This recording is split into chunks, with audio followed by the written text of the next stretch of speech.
Hello friends, എല്ലാവർക്കും നമസ്കാരം. നമ്മുടെ ഇഷ്ടപരമ്പരയുടെ ഇന്നത്തെ പുതുപുത്തൻ വിശേഷങ്ങളിലേക്ക് ഏവർക്കും സ്വാഗതം. എല്ലാവർക്കും ഇന്ന് നല്ലൊരു ദിവസമാകട്ടെ എന്ന് ആശംസിച്ചുകൊണ്ട് തന്നെ നമുക്ക് വിശേഷങ്ങളിലേക്ക് കടക്കാട്ടോ.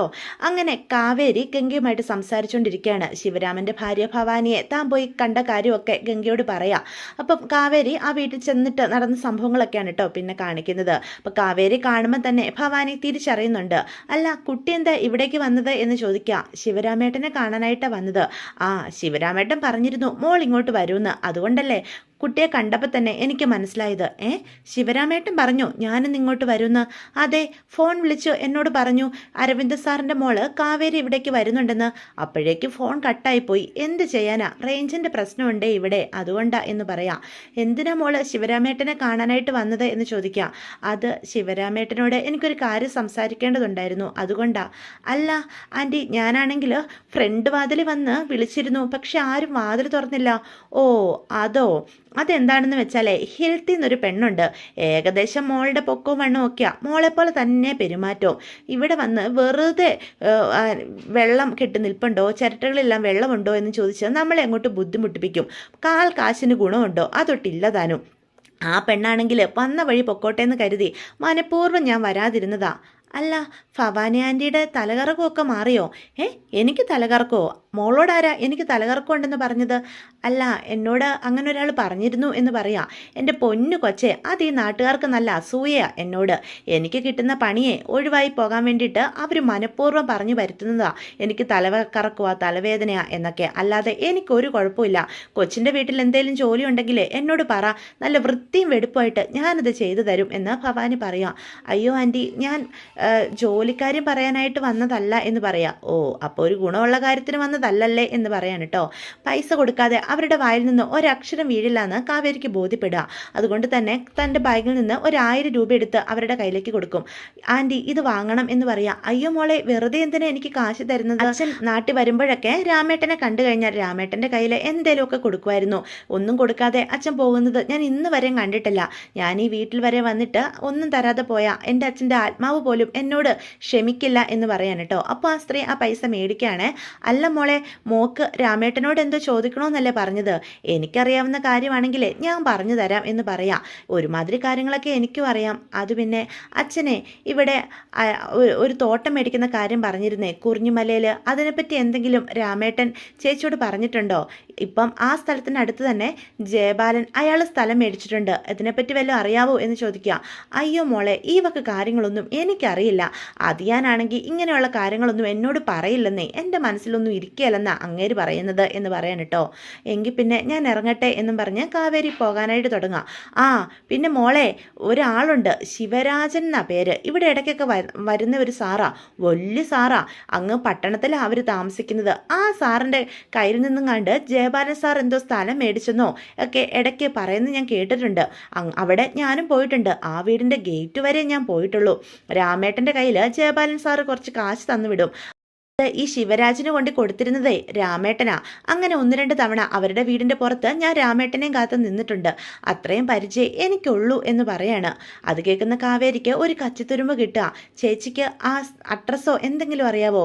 ഇല്ല മോളെ, എനിക്കൊന്നും അറിയത്തില്ല. രാമേട്ടൻ്റെ കൂടെ പോയി ഞാൻ ആ വീടിൻ്റെ ഗേറ്റിൻ്റെ പുറത്ത് നിൽക്കും. രാമേട്ടൻ വരുമ്പോൾ ഞങ്ങൾ ഒരുമിച്ച് തിരിച്ചു പോരുകയും ചെയ്യും. അത്രയും പരിചയമുള്ളൂ. വലിയ സാറാ, ഒരുപാട് കാശുകാരാ, വലിയ പണക്കാരാണെന്ന് രാമേട്ടൻ എന്നോട് പറഞ്ഞിട്ടുണ്ട് എന്ന് പറയാൻ കേട്ടോ. എന്നാൽ ശരി ആൻറ്റി എന്നും പറഞ്ഞ് കാവേരി യാത്ര ചോദിച്ചു വരിക. അപ്പം ഗംഗയോട് ഈ കാര്യങ്ങളൊക്കെ പറയുമ്പോൾ ഗംഗ ചോദിക്കും, അല്ല, ജയബാലൻ്റെ സ്ഥലവും നമ്മുടെ സ്ഥലവുമായിട്ട് എന്ത് ബന്ധമുണ്ടെന്നാണ് നീ പറഞ്ഞു വരുന്നത് എന്ന് ചോദിക്കാം. ഗംഗേച്ചി, ബന്ധമുണ്ട്. നമ്മളെ അച്ഛൻ അന്ന് കൊണ്ട് കാണിച്ച സെയിം സ്ഥലമാണ്. ജയബാലൻ താൻ മേടിച്ച സ്ഥലമാണെന്നും പറഞ്ഞ് നീ ഇവനെ പരിചയപ്പെടുത്തി കൊടുത്തത്. പിന്നെ ചേച്ചി ഒന്ന് ആലോചിച്ച് നോക്കിക്കേ, നമ്മുടെ അച്ഛൻ കറക്റ്റായിട്ട് എല്ലാ മാസവും ഒരു വലിയ തുക തന്നെ സ്ഥലം മേടിക്കുന്നതിന് വേണ്ടി മാറ്റി വെച്ചിരുന്നു എന്ന് കൃത്യമായിട്ട് ആ ഡയറിയിൽ എഴുതി വെച്ചിട്ടുണ്ട്. ഞാനത് ഗംഗേച്ചിയെ കാണിച്ചു തന്നതല്ല എന്ന് ചോദിക്കുക. അതെ, അച്ഛൻ അത്രയും വലിയൊരു തുക എല്ലാ മാസവും മാറ്റി വെച്ചിട്ടുണ്ടെങ്കിൽ അത് ആര് മുഖേനയായിരിക്കും അതിൻ്റെ ഉടമസ്ഥൻ്റെ കൈകളിൽ എത്തിച്ചേർക്കുക? അതാ ജയബാലൻ മുഖേന. ജയബാലൻ താൻ നൽകുന്ന കാശാണെന്ന് പറഞ്ഞ് ശിവരാജൻ എന്ന് പറഞ്ഞ ആളെ തെറ്റിദ്ധരിപ്പിച്ചിട്ടുണ്ടാകാം. അങ്ങനെ അയാൾക്ക് കാശ് മുഴുവനും കൊടുത്തു തീർത്തതിന് ശേഷം അയാളുടെ പേരിൽ അത് രജിസ്റ്റർ ചെയ്തിട്ടുണ്ടാകാം. അതാവും നടന്നത്. നമ്മുടെ അച്ഛൻ കൊടുത്ത കാശാണെന്ന് അയാൾക്കും അറിയത്തില്ലായിരിക്കും എന്ന് കാവേരി പറയണം. മോളെ ഇതെല്ലാം വെറും സാധ്യതകൾ മാത്രമാ. നീ ഇതിൻ്റെ പിന്നാലെ പോണോ എന്ന് ചോദിക്കുക. ചേച്ചി, നമുക്ക് അവകാശപ്പെട്ട നമ്മുടെ അച്ഛൻ മണലാരണ്യത്തിൽ കിടന്ന് കഷ്ടപ്പെട്ടുണ്ടാക്കിയ തോട്ടമാണെങ്കിൽ അത് നമ്മുടെ പാവം അച്ഛനെ ചതിച്ചിട്ടാണ് അയാൾ അങ്ങനെ ഒരു തോട്ടം കൈക്കലാക്കിയെങ്കിൽ അയാളെ വെറുതെ വിടാൻ പാടില്ല കാവേരി എന്ന് ഗംഗയും പറയാണ്. ഇനി എന്താ നിന്റെ ഉദ്ദേശം? ഞാനെന്തായാലും നിവിനെയും കൂട്ടിക്കൊണ്ട് ഇന്ന് ആ ഭവാനി ആ സ്ത്രീ പറഞ്ഞ വീട് വരെ ഒന്ന് പോയി നോക്കാം. അവിടെ പോയി അവരോട് സംസാരിക്കാം. എന്തെങ്കിലും ഒരു കച്ചിത്തുരുമ്പ് കിട്ടാതിരിക്കില്ല ചേച്ചി എന്ന് പറയാണ് കേട്ടോ. അത് കേൾക്കുമ്പം കാവേരിയോട് ഗംഗ പറയും, സൂക്ഷിച്ചു പോകണം കേട്ടോ, ആവശ്യമില്ലാത്ത അപകടത്തിലൊന്നും നീ പോയി ചാടരുത് എന്ന് പറയാം. ഏയ് ഇല്ല ചേച്ചി, ഞാൻ വെറുതെ ഇരിക്കാൻ എന്തായാലും ഉദ്ദേശിക്കുന്നില്ല. ഇതിൻ്റെ സത്യാവസ്ഥ എന്താണെന്ന് എനിക്കറിയണം. നമ്മുടെ പാവം അച്ഛനെ ചതിച്ച് അയാൾ അങ്ങനെ ആള് കളിച്ചിരിക്കാൻ ഞാൻ സമ്മതിക്കില്ല എന്ന് പറയാണ് കേട്ടോ. വിനീതേട്ടൻ എഴുന്നേറ്റ് കാണും. ഞാൻ വിനീതേട്ടന് കൊണ്ട് ചായ കൊടുത്തിട്ട് വരാം എന്ന് പറഞ്ഞ് കാവേരിയെ അവിടെ നിർത്തിയിട്ട് ഗംഗ റൂമിലേക്ക് പോവാണ് കേട്ടോ. അപ്പം കാവേരി ഇതിനെപ്പറ്റി തന്നെ ഇങ്ങനെ ആലോചിച്ച് നിൽക്കാം. ഇതേ സമയം റൂമിൽ എഴുന്നേറ്റിരിക്കുന്ന നമ്മുടെ വിനീത് അമ്മയെപ്പറ്റിയാണ് ചിന്തിച്ചുകൊണ്ടിരിക്കുന്നത്. അമ്മ എന്നെ ഇന്നലെ വിളിച്ചിരുന്നോ? കോള് കണ്ടിട്ടുണ്ടല്ലോ. ഞാൻ തിരിച്ചു വിളിച്ചപ്പോൾ സ്വിച്ച് ഓഫും. എന്താ സംഭവിച്ചിരിക്കുക? അമ്മ എന്താ കൊല്ലൂ എന്നൊക്കെ പറഞ്ഞത്? ദാസനള്ളിനെ ആര് കൊല്ലാനാ എന്നിങ്ങനെയുള്ള ചിന്തകളൊക്കെ വിനീതിൻ്റെ മനസ്സിലേക്ക് കടന്നു വരിക. അപ്പം ഗംഗ കയറി വരിക. വിനീതേട്ടാ ഇതാ ചായ കുടിക്കുക എന്ന് പറഞ്ഞു കൊടുക്കുക. വിനീത് അത് അറിയുന്ന പോലും ഇല്ല. പെട്ടെന്ന് ഗംഗ തട്ടി വിളിക്കും കേട്ടോ. വിനീതേട്ടാ ഇതാ ചായ, അവിടെ വെച്ചേക്ക് ഗംഗ എന്ന് അപ്പം വിനീത് പറയാണ്. എന്താ വിനീതേട്ടാ, എന്താ ഇരുന്ന് ആലോചിക്കുന്നത് എന്ന് ചോദിക്കാം. അപ്പം അതിനും വിനീത് മറുപടി ഒന്നും പറയില്ല കേട്ടോ. പിന്നെ വിനീതേട്ടാ, കാവേരി ഇന്ന് ഒരു സ്ഥലം വരെ പോകുക. പട്ടണത്തിലുള്ള ഒരു വലിയ ആളെ കാണാനായിട്ടാണ് പോകുന്നത്. അച്ഛൻ ഒരു തോട്ടം മേടിക്കുന്നതിനെ പറ്റി പറഞ്ഞിരുന്നില്ലേ കുറിഞ്ഞിമലയിൽ? ആ തോട്ടത്തിൻ്റെ കാര്യത്തിന് അവള് ഇപ്പം നിവിനെയും കൂട്ടിക്കൊണ്ട് അന്വേഷിക്കാൻ പോകുന്നത്. ആ തോട്ടം ജയബാലൻ അച്ഛനെ ചതിച്ച് കൈക്കലാക്കി വെച്ചിരിക്കുക. അതിൻ്റെ യഥാർത്ഥ ഉടമസ്ഥനോട് അതിനെപ്പറ്റി സംസാരിക്കാനൊക്കെയാ കാവേരി പോകുന്നേ എന്ന് ചോദിക്കാം. എന്താ ഇതിനെപ്പറ്റി വിനീതേട്ടന് പറയാനുള്ളത് എന്ന് ചോദിക്കാം. പെട്ടെന്ന് വിനീത് ഇതൊന്നും കേൾക്കുന്ന പോലും ഇല്ല കേട്ടോ. അമ്മ എന്നെ ഇന്നലെ വിളിച്ചിട്ടുണ്ടായിരുന്നു. നമ്മൾ ഇന്നലെ വണ്ടി ഉന്തിയില്ലേ, ആ സമയത്താണ് അമ്മ വിളിച്ചത്. ഞാൻ തിരിച്ചു വിളിച്ചിട്ട് സ്വിച്ച് ഓഫ് ആണ് താനും. അറിഞ്ഞുകൊണ്ട് എന്തായാലും അമ്മ എന്നെ ഉറപ്പായിട്ടും വിളിക്കത്തില്ല. ഇത് ഉറക്കപ്പിച്ചതിൽ കൈ തട്ടി എന്തോ കോള് വന്നതാ. ദാസനളിയനെ ആരോ കൊല്ലാൻ വരുന്നൊക്കെ എന്നോട് പറഞ്ഞു. പിച്ചുമ്പയും പറഞ്ഞതായിരിക്കും. ചിലപ്പം എന്നെ വിളിച്ചതെന്ന് ബോധ്യപ്പെട്ടപ്പം അമ്മ തന്നെ സ്വിച്ച് ഓഫ് ചെയ്തതായിരിക്കും ഞാൻ വിളിക്കാതിരിക്കാൻ. അല്ലാതെ സ്വമനസാലെ അമ്മ ഒരിക്കലും എന്നെ വിളിക്കത്തില്ലല്ലോ എന്ന് ചോദിക്കാം. വിനീതേട്ടാ എന്നും പറഞ്ഞ് നമ്മുടെ വിനീതിനെ ഗംഗ ഒന്നും കൂടി കുലുക്കി വിളിക്കും. എന്താ ഗംഗ എന്ന് വിനീതേട്ടൻ്റെ മനസ്സേ ഇപ്പോഴും വീട്ടിൽ തന്നെയാണ്, അതുകൊണ്ടാണ് ഇങ്ങനെയൊക്കെ ചിന്തിക്കുന്നത് എന്ന് പറയാണ്. വിനീതേട്ടന് പൂർണ്ണമായിട്ടും ഇപ്പോഴും വീട്ടിൽ നിന്ന് മാറാനായിട്ട് സാധിച്ചിട്ടില്ല എന്ന് പറയാം. ഗംഗ എന്താ ഈ പറയുന്നേ? ഞാനിവിടെ നിങ്ങളുടെ കൂടെയല്ലേ നിൽക്കുന്നത്, പിന്നെ ഞാൻ എങ്ങനെ വീട്ടിൽ നിൽക്കാനാ? ശരീരമല്ല മനസ്സുകൊണ്ട് വിനീതേട്ടൻ ഇപ്പോഴും അവിടെയാണെന്നാണ് ഞാൻ പറഞ്ഞത് എന്ന് പറയാം. അല്ല, എന്നോട് ഗംഗ എന്തോ സ്ഥലത്തിൻ്റെ കാര്യമൊക്കെ പറഞ്ഞില്ലായിരുന്നോ? അതെന്താ? അതിനുള്ള മറുപടി കൂടിയാ ഞാനിപ്പോൾ പറഞ്ഞത്. ഞാനിനി എന്ത് പറഞ്ഞിട്ടും ഒരു കാര്യമില്ല വിനീതേട്ടാ എന്നും പറഞ്ഞ് ഗംഗ അവിടെ നിന്നിങ്ങോട്ട് പോവാണ് കേട്ടോ. അപ്പോൾ വിനീത് ചിന്തിക്കാം, അല്ല ഗംഗയ്ക്ക് എന്തിനാ ഇപ്പം സ്ഥലം? വിനീത് ഒന്നും കേട്ടിട്ടുണ്ടായിരുന്നില്ല കേട്ടോ. അതുകൊണ്ട് ഇങ്ങനെ പിച്ചും പേയൊക്കെ ഇരുന്ന് പറയാണ്. ഇതേ സമയം നമ്മുടെ നരേൻ്റെ വീട്ടിലാണെങ്കിൽ മുത്തശ്ശനാണെങ്കിൽ ശിവരാജനെ വീട്ടിലേക്ക് വിളിപ്പിക്കുകയാണ് കേട്ടോ. അപ്പം അച്ഛൻ വിളിച്ചല്ലോ എന്നുള്ള സന്തോഷത്തിലൂടെ അയാൾ വീട്ടിലേക്ക് മടങ്ങി ചെല്ലാണ്. അപ്പം മുത്തശ്ശൻ വെറുതെ അല്ല ഇരിക്കുന്നത്. മുന്നിൽ തന്നെ മേഘനാഥൻ എന്ന് പറഞ്ഞ അവരുടെ ഒരു സ്റ്റാഫും ഇരിപ്പുണ്ട്. അയാൾ ഓടിച്ചെന്ന് രഘുനാഥൻ്റെ കാലിലേക്ക് വീഴാം. അച്ഛ, എനിക്കൊരു തെറ്റു പറ്റിപ്പോയി, എന്നോട് ക്ഷമിക്കച്ച എന്ന് പറഞ്ഞ് കരയാണ്. പക്ഷെ മുത്തശ്ശൻ നിർവികാരതയോടെ ഇരിക്കുകയാണ് കേട്ടോ. നീ എൻ്റെ കാലിൽ നിന്ന് എഴുന്നേക്ക്. നിൻ്റെ നാടകമൊന്നും ഇനി എനിക്ക് കാണണമെന്നില്ല. നിൻ്റെ ദൈമികളെല്ലാം എനിക്ക് മനസ്സിലായതാ. ഇനി പുതിയ നാടകമൊന്നും നീ ഇവിടെ കാണിക്കുകയും വേണ്ട എന്ന് പറയാം. അച്ഛൻ എന്നെ തെറ്റിദ്ധരിച്ചതാ. ഞാൻ ഒരു തെറ്റും ചെയ്തിട്ടില്ല. എന്നെ കൊല്ലാൻ നോക്കിയിട്ടും നീ ഒരു തെറ്റും ചെയ്തിട്ടില്ലെന്ന് എന്നോട് തന്നെ പറയാൻ നിനക്ക് എങ്ങനെ മനസ്സ് വരുന്നടാ എന്ന് ചോദിക്കുകയാണ് കേട്ടോ. അപ്പം ഇതെല്ലാം കണ്ടും കേട്ടും അംബികയും ഗായത്രിയും അവിടെ നിൽപ്പുണ്ട്. സമയം നമ്മുടെ നരയനും മുകളിൽ നിന്ന് ഇറങ്ങി വരികയാണ് കേട്ടോ.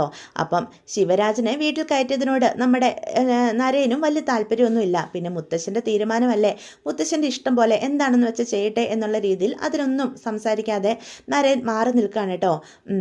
നിന്നോട് എനിക്ക് കുറച്ച് സംസാരിക്കാനുണ്ട് എന്ന് മുത്തശ്ശനാണെങ്കിൽ ശിവരാജനോട് പറയാണ്. എന്താ അച്ഛാ, അച്ഛൻ എന്തു പറഞ്ഞാലും ഒരടിമയെ പോലെ ഞാൻ കേൾക്കാച്ച എന്ന് പറയാണ്. കമ്പനിയിലും നമ്മുടെ സ്വത്തിലൊക്കെ ഇപ്പം നീ നോക്കി നടത്തുന്നത് പോലെ തന്നെ നിനക്ക് നോക്കി നടത്താം. പക്ഷേ പരമാധികാരം ഇനി നിന്റെ കയ്യിലതുണ്ടാവില്ല. ഞാൻ നിനക്ക് ഒപ്പിട്ട് തന്ന പവർ ഓഫ് അറ്റോർണി ഞാൻ ക്യാൻസൽ ചെയ്യാൻ പോവുകയാണ്. പിന്നെ നിനക്ക് എന്ത് പണമിടപാട് വേണമെങ്കിലും അവിടെ നടത്താം. പക്ഷേ അതെല്ലാം മേഘനാഥനെ അറിയിച്ചുകൊണ്ടായിരിക്കണം എന്ന് പറയാം. മേഘനാഥൻ അവരുടെ ക്യാഷറാണ് കേട്ടോ. എന്ത്, ഞാനൊരു ക്യാഷറിൻ്റെ കീഴിൽ ജോലി ചെയ്യണമെന്നാണോ അച്ഛൻ പറഞ്ഞു വരുന്നത് എന്ന് ചോദിക്കാം. നിനക്ക് എന്ത് വേണേലും തീരുമാനിക്കാം, ഇതാണ് എൻ്റെ തീരുമാനം. ഞാൻ ഈ പറഞ്ഞ കാര്യങ്ങൾക്കൊക്കെ നിനക്ക് സമ്മതമാണെങ്കിൽ മാത്രം നിനക്ക് അകത്തോട്ട് കയറാം, അല്ലെങ്കിൽ ഇപ്പം തന്നെ വന്ന വഴിയെ നിനക്ക് തിരിച്ചു പോകാം എന്ന് പറയണം കേട്ടോ. അയാൾക്ക് എങ്ങനെയെങ്കിലും ആ വീട്ടിൽ നിന്നേ പറ്റൂ. അവിടുത്തെ സർവ്വ സ്വത്തുക്കളും തൻ്റെ കൈക്കലാക്കണം, അതുമാത്രമാണ് അയാൾ നോട്ടമിട്ടിരിക്കുന്നത്. അതുകൊണ്ട് തന്നെ അയാൾ അകത്തേക്ക് കയറാം എന്ന് തന്നെ തീരുമാനിക്കുകയാണ് കേട്ടോ. അച്ഛ, എന്നാലും വേറൊരു ഒരു ക്യാഷറുടെ കീഴിൽ അയാൾ തരുന്ന കാശിന് വേണ്ടി കാത്തുനിന്ന് ഞാൻ ജോലി ചെയ്യേണ്ട കാര്യമുണ്ടോ അച്ഛ എന്ന് ചോദിക്കുക. നീ പഴയതൊന്നും മറന്നു പോകരുത്. ഇവിടുത്തെ മരുമകനാകുന്നതിന് മുന്നേ നിന്റെ പൊസിഷൻ എന്തായിരുന്നു? നീ ക്യാഷർ എന്ന് പറഞ്ഞ് കളിയാക്കിയ ഈ മേഘനാഥന്റെ പോസ്റ്റിലും താഴ്ന്ന പോസ്റ്ററായിരുന്നു നിന്റെ. അത് നിനക്ക് ഓർമ്മയുണ്ടോ? എൻ്റെ മകളെ കണ്ണും കൈയും കാണിച്ച് വലയിലാക്കി കല്യാണം കഴിച്ചതുകൊണ്ട് മാത്രം ഈ കുടുംബത്തിന്റെ മരുമകൻ പദവി നിനക്ക് ലഭിച്ചത്. എല്ലാം നീ മറന്നു പോയെങ്കിലും ഇവിടെ ആരും ഒന്നും മറന്നിട്ടില്ല. നീ എപ്പോഴും നിന്റെ സ്ഥാനം ഓർത്തിട്ട് വേണം ഇങ്ങോട്ട് കയറാൻ എന്ന് മുത്തശ്ശൻ പറയാൻ കേട്ടോ. അപ്പോൾ മുത്തശ്ശൻ്റെ ആ വാക്കുകൾ അയാൾക്ക് ഒട്ടും ഇഷ്ടപ്പെട്ടു. മുത്തശ്ശൻ്റെ ആ വാക്കുകളൊന്നും ശിവരാജന് തീരെ ഇഷ്ടപ്പെടുന്നില്ല കേട്ടോ. പക്ഷെ ക്ഷമിച്ച് നിൽക്കുകയാണ്. കാരണം ഇനിയും തൻ്റെ ഭാഗത്തു നിന്ന് ഒരു തെറ്റ് സംഭവിച്ചു കഴിഞ്ഞാൽ തനിക്ക് ഒരിക്കലും ഈ കുടുംബത്തിൽ കയറാനായിട്ട് പറ്റത്തില്ല. അത് നല്ല ബോധ്യമുണ്ട് ശിവരാജന്. അതുകൊണ്ട് തന്നെ കേട്ടോ. എന്നിട്ട് നമ്മുടെ രഘുനാഥൻ മുത്തശ്ശൻ പറയും കേട്ടോ, പിന്നെ അരവിന്ദൻ എന്ന് പറഞ്ഞ ഒരു പാവ മനുഷ്യൻ എന്നെ വിശ്വസിച്ച് തോട്ടം മേടിക്കാൻ കാശ് തന്നതൊക്കെ ആരുടെ അക്കൗണ്ടിലേക്ക് പോയിരിക്കുന്നതെന്ന് എനിക്ക് വ്യക്തമായിട്ട് അറിയാം. അതിൻ്റെ ഓണർഷിപ്പ് ഇപ്പം മറ്റൊരാളുടെ പേരിൽ എങ്ങനെ വന്നുവെന്നും എനിക്കറിയാം. ആ പാവ മനുഷ്യന്റെ കുടുംബത്തെ ചതിക്കാൻ ഒരിക്കലും ഞാൻ സമ്മതിക്കില്ല. ഇപ്പൊ തന്നെ അരവിന്ദന്റെ കുടുംബത്തിലെ ആൾക്കാരൊക്കെ കാര്യങ്ങളൊക്കെ അറിഞ്ഞു വരുന്നുണ്ട്. അവരുടനെ തന്നെ ഇവിടേക്കൊരു വരവുണ്ടാകും. അതിപ്പം പറയേണ്ട മറുപടിയും നീ കാത്ത് വെച്ചിട്ടുണ്ടാകുമല്ലോ എന്ന് അച്ഛൻ എന്തൊക്കെ ഈ പറയുന്നേ എന്നപ്പോൾ ശിവരാജൻ ചോദിക്കാൻ കേട്ടോ. എല്ലാം എനിക്കറിയുന്നുണ്ട്. നീ എന്തൊക്കെ പ്രവൃത്തി ചെയ്ത് കൂട്ടിയിട്ടുണ്ടെന്നും വ്യക്തമായിട്ട് എനിക്കറിയാം എന്ന് പറയാം. അപ്പോൾ കൂടുതലൊന്നും പറയാൻ നിൽക്കാതെ അയാൾ പെട്ടെന്ന് കയറി അയാളുടെ റൂമിലേക്ക് പോവാണ് കേട്ടോ. പെട്ടെന്ന് നമ്മുടെ നരൻ വന്ന് മുത്തശ്ശൻ്റെ അടുത്തേക്ക് നിൽക്കുക. ഞാനൊരു കാര്യം ചോദിച്ചാൽ അത് അവിവേകമായിട്ട് മുത്തശ്ശന് തോന്നുമോ? നീ എന്താണെന്ന് വെച്ചാൽ ചോദിക്ക്. മുത്തശ്ശൻ്റെ കയ്യിൽ നിന്ന് തന്നെയാണ് ഞാനൊരു പാഠം പഠിച്ചത്. ആര് തെറ്റ് ചെയ്താലും അവർക്ക് കണ്ണുമടിച്ച് ശിക്ഷ കൊടുക്കണമെന്ന്. പക്ഷേ സ്വന്തം കുടുംബത്തിലെ ഒരു കാര്യം വന്നപ്പം മുത്തശ്ശൻ എന്തുകൊണ്ടാണ് കണ്ണടിച്ച് ഇരുട്ടാക്കുന്നത് എന്ന് ചോദിക്കാം. എനിക്ക് മനസ്സിലാകുന്നുണ്ട്. നീ ഇപ്പം പറയുന്നത് ശിവരാജൻ്റെ കാര്യമാണെന്ന് എനിക്കറിയാം. അതെന്തുകൊണ്ടാണെന്ന് നിനക്കറിയാലോ. അതുമാത്രമല്ല, ഇപ്പം ഞാൻ മനസ്സിൽ കരുതുന്ന കാര്യം, ഇരയ്ക്ക് നീതി കിട്ടണം. ഇവിടെ ഇര അരവിന്ദനും അദ്ദേഹത്തിൻ്റെ കുടുംബമാണ്. അരവിന്ദൻ മരിച്ചുപോയി. പക്ഷേ ആ പാവത്തിൻ്റെ കുടുംബത്തിന് നീതി ലഭിക്കണം. അതിനുവേണ്ടി എന്തും ഞാൻ ചെയ്യും എന്ന് പറയാം. അപ്പം മേഘനാഥനോട് നമ്മുടെ നരൻ ചോദിക്കും, അല്ല, ഈ ചതിയുടെ കഥ അറിയാൻ എനിക്കൊരു കൗതുകം. എന്താ യഥാർത്ഥത്തിൽ സംഭവിച്ചത് എന്ന് ചോദിക്കാം. അപ്പം മേഘനാഥൻ പറയും, അരവിന്ദൻ ഒരു പാവം സാധു മനുഷ്യനാ. ഗൾഫിൽ കിടന്ന് വർഷങ്ങളായിട്ട് പണിയെടുത്ത് ചോര നീരാക്കി ഉണ്ടാക്കിയ കാശ ഈ തോട്ടം മേടിക്കാനായിട്ട് എല്ലാ മാസവും അയച്ചു തന്നിരുന്നത്. അതിൻ്റെ ഇടയിൽ കളിച്ച ഒരു ആട്ടുതോലിട്ട ചെന്നായുണ്ട്, ജയപാലൻ. അരവിന്ദന്റെ വിശ്വസ്തനാണ് എന്ന വിശ്വാസം നേടിയെടുത്തുകൊണ്ട് ആ പാവത്തിന്റെ കാശ് മുഴുവനും അയാൾ സ്വന്തം പേരിലാക്കിയ ഇവിടേക്ക് തന്നിരുന്നത്. അതിന് കൂട്ടുനിൽക്കാൻ ഇവിടുത്തെ ഒരാളും ഉണ്ടല്ലോ എന്ന് ചോദിക്കുക. ഇനി ഒന്നും പറയണ്ട, എല്ലാം എനിക്ക് മനസ്സിലായി എന്ന് അപ്പം നമ്മുടെ നരൻ പറയാണ് കേട്ടോ. ഇതേ സമയം തൻ്റെ റൂമിലേക്ക് പോയ ശിവരാജൻ പെട്ടെന്ന് തന്നെ ജയപാലനെ ഫോൺ വിളിക്കുക. എന്നിട്ട് പറയും, ദേ ജയപാല, ഞാനൊരു കാര്യം പറഞ്ഞേക്കാം. പ്രശ്നങ്ങളെ കൂടുതൽ വഷളായിക്കൊണ്ടിരിക്കുക. ഈ തോട്ടത്തിൻ്റെ കാര്യവും അതിൻ്റെ സത്യാവസ്ഥയൊക്കെ ഇവിടെ അറിഞ്ഞു. എൻ്റെ നിലനിൽപ്പിനെ തന്നെ ബാധിക്കുന്ന പ്രശ്നമായിട്ട് മാറിയിരിക്കുക. ദേ എന്തെങ്കിലും പ്രശ്നം ഉണ്ടായിക്കഴിഞ്ഞാൽ ഞാൻ കാല് മാറുവേ എന്ന് പറയാം. ഓ, അതെന്ത് വർത്താനമാണോ താൻ ഈ പറയുന്നത്? എല്ലാത്തിനും കട്ടയ്ക്ക് കൂടെ നിന്നിട്ട് ഇപ്പം ജയപാലൻ എല്ലാം ചെയ്തോ എന്ന് പറഞ്ഞാൽ അത് എവിടുത്തെ വർത്തമാനോ എന്ന് ചോദിക്കാം. ഇതേ ഇവിടുത്തെ വർത്തമാനം. ആദ്യമേ ഞാൻ പറഞ്ഞതാ, എന്തെങ്കിലും പ്രശ്നം ഉണ്ടായിക്കഴിഞ്ഞാൽ എൻ്റെ നിലനിൽപ്പേ ഞാൻ നോക്കത്തുള്ളൂന്ന്.